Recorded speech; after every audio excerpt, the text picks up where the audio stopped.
अस्सलाम वालेकुम viewers, welcome to Ustad ji online. Viewers, उम्मीद है आप खैरियत से हैं। व्यूअर्स, आज की इस वीडियो में हम बात करेंगे मिनिस्ट्री ऑफ डिफेंस के प्रेपरेशन सीरीज़ के बारे में। आपको मालूम है कि हम मिनिस्ट्री ऑफ डिफेंस की प्रेपरेशन से रिलेटेड डाटा अपलोड कर रहे हैं और एक सीरीज़ जो है उसको लेके चल रहे हैं। हमारे चैनल पे डिफरेंट वीडियोस ऑलरेडी अवेलेबल हैं जो कि मिनिस्ट्री ऑफ डिफेंस की तैयारी में आपको हेल्प करेंगी। वो कोई भी टॉपिक हो, जितना भी सिलेबस जो है मिनिस्ट्री ऑफ डिफेंस की तरफ से जो है सामने आया है हमारे, वो भी हमने अपलोड किया हुआ है। प्रीवियस ईयर्स की बेस पे जो भी सिलेबस था हमारे पास, उसको आपके साथ शेयर किया है और उससे रिलेटेड वीडियोस भी हमारे चैनल पे अवेलेबल हैं। चाहे मैथ्स कम्युनिकेशन हो, इंटरनेशनल रिलेशन हो, इकोनॉमिक्स हो, सोशियोलॉजी हो, English, maths, everyday science, Pakistan affairs, current affairs, Urdu और कंप्यूटर से रिलेटेड, और हर पास्ट पेपर्स इवन के मिनिस्ट्री ऑफ डिफेंस की तरफ से जो प्रीवियस ईयर्स में लिए गए हैं वो हमने अपनी साइट पे अपलोड किए हुए हैं और आप उसको हमारे चैनल पे देख सकते हैं।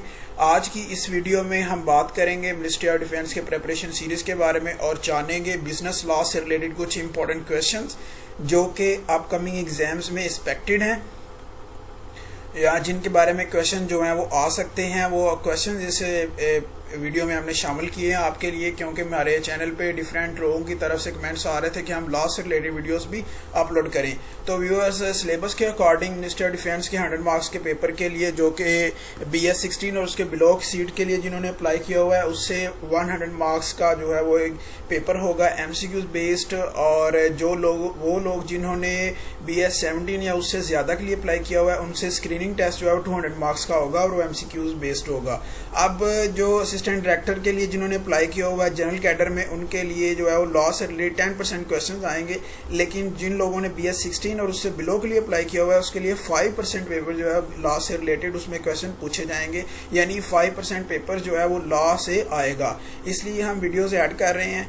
5% पेपर जो है और 10% पेपर जो है उसको कवर करने के लिए ये वीडियो से ऐड की जाएंगी। इसमें बिजनेस लॉ है जिसको मर्केंटाइल लॉ भी कहा जाता है, कंपनी लॉ है वो भी हम डिस्कस करेंगे, फिर क्रिमिनल लॉ और इस तरह जो बाकी डिफरेंट लॉ के सब्जेक्ट्स हैं उनको थोड़ा थोड़ा टच करेंगे। और उम्मीद है इससे जो है वो पेपर काफ़ी हद तक जो है वो आसान हो जाएगा। यानी कि 10 क्वेश्चन हैं तो इनमें से मैक्सिमम क्वेश्चन जो हैं वो आएंगे। इस तरह की वीडियोज़ मैं अपने चैनल पर ऐड करूँगा। तो इससे पहले कि व्यूअर्स हम वीडियो को फॉर्मली स्टार्ट करें, मैं आपसे रिक्वेस्ट करूंगा कि अगर आपने अभी तक हमारे चैनल को सब्सक्राइब नहीं किया तो उस्ताद जी ऑनलाइन को यूट्यूब पे सब्सक्राइब कीजिए और बेल आइकन को ज़रूर प्रेस करें, क्योंकि जब आपने बेल आइकन को प्रेस किया होगा तो हम अगर नई वीडियो अपडेट करेंगे तो आपको उसका नोटिफिकेशन पहुँच जाएगा। आप जो है वो अपडेटेड रहेंगे। मिनिस्ट्री ऑफ डिफेंस जितनी भी अपडेट कर रही है वो हमारे चैनल पर फ़ौरन आ जाती हैं, आपको उसका नोटिफिकेशन साथ साथ मिल जाता है। और दूसरा जो वीडियो का जो कॉन्सेप्ट है, इसमें मैंने ये रखा है कि जो स्टेटमेंट है एक क्वेश्चन की वो लिया और उसके साथ उसका एग्जैक्ट आंसर जो है वो मैंने उसको नरेट किया है। ऑप्शंस नहीं देते, क्योंकि मेरी टेक्निक ये है कि अगर आपको एग्जैक्ट आंसर पता होगा तो वो आपके लिए ज़्यादा फ़ायदेमंद होगा। क्योंकि मिनिस्ट्री ऑफ डिफेंस का पेपर जो है वो बाकियों की निस्बत मुख्तलिफ होता है, इसमें कम टाइम होता है आपके पास और आपको शार्प मेमोरी चाहिए होती है। तो शार्पनेस तभी आती है जब आपको एग्जैक्ट आंसर आते हो और आपको दूसरे आंसर पढ़ने की ज़रूरत ना पड़े। व्यूअर्स, हमारा फर्स्ट क्वेश्चन है, how a cheque is treated by a banker when the balance at credit of drawer is found insufficient. तो इसका राइट आंसर है जी बी, डिसऑनर्ड। जो चेक होता है वो डिसऑनर्ड हो जाता है अगर बैंक में एक जो डिपॉजिटर है, यानी कि जिसका बैंक में अकाउंट है, उसके अकाउंट में इतनी सफिशिएंट अमाउंट ना हो तो वो चेक जो है वो पास नहीं होता, उस पर अमाउंट जो है जारी नहीं की जाती, पैसे नहीं निकलवाए जा सकते और वो चेक जो है वो डिसऑनर्ड हो जाता है।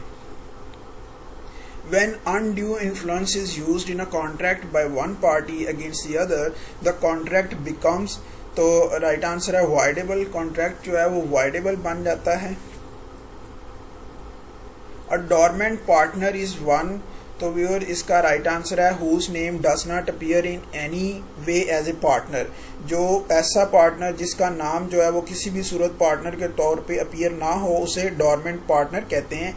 ये पार्टनर्स की डिफरेंट टाइप्स हैं, उसमें से एक डॉर्मेंट पार्टनर भी है। The grace period for every instrument payable at a specified period after date or after sight is 3 days का जो है वो ग्रेस पीरियड दिया जाता है, एक्स्ट्रा 3 days दिए जाते हैं। One of the special privileges of a private limited company is that, तो राइट आंसर है there is a restriction on the right of members to transfer their share। ये एक प्रिविलेज है, स्पेशल प्रिविलेज है जो कि प्राइवेट लिमिटेड कंपनी में होती है। In order to convert a proposal into a promise, the acceptance must be unconditional। अगर acceptance unconditional हो तो एक proposal जो है उसको promise में convert किया जा सकता है।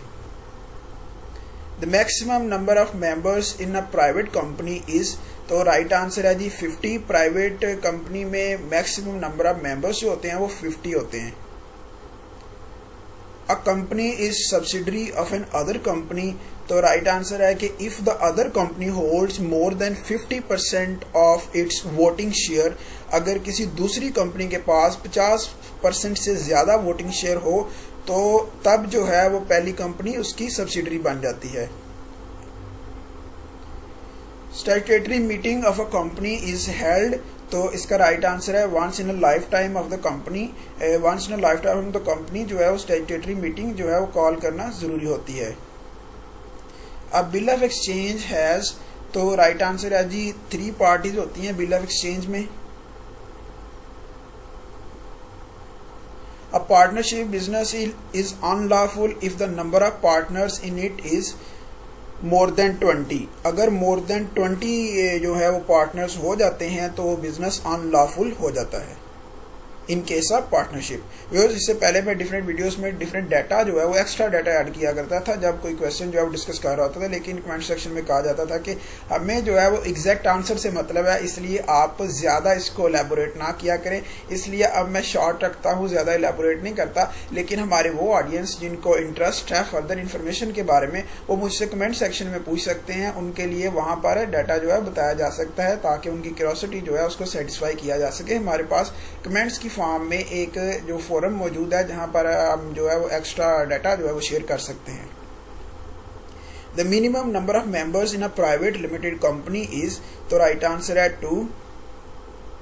A public limited company must have 7 directors. Directors के पर्सपेक्टिव से अगर बात की जाए तो पब्लिक लिमिटेड कंपनी जो होती है उसको 7 डायरेक्टर्स उसके होने चाहिए। A partner may be expelled from a firm by the majority of the partners. Majority of the partners जो हैं वो अगर अपने वोटिंग पावर को इस्तेमाल करते हुए एक पार्टनर को एक्सपेल कर सकते हैं फर्म से। Surety is a person who promises to perform or discharge the liability of a third person in case of his default। अगर कोई बंदा जो है जिसने किसी के साथ कॉन्ट्रैक्ट किया हुआ है, कोई एग्रीमेंट किया हुआ है, अगर वो डिफॉल्ट कर जाता है तो उसकी श्योरिटी देने वाला पर्सन जो है वो रिस्पॉन्सिबल होता है उसकी लाइबिलिटी को पे करने के लिए। A person who works under the control of N other, right answer है जी is known as an agent. जो किसी और के कंट्रोल के अंदर रहते हुए काम करे उसको एजेंट कहा जाता है।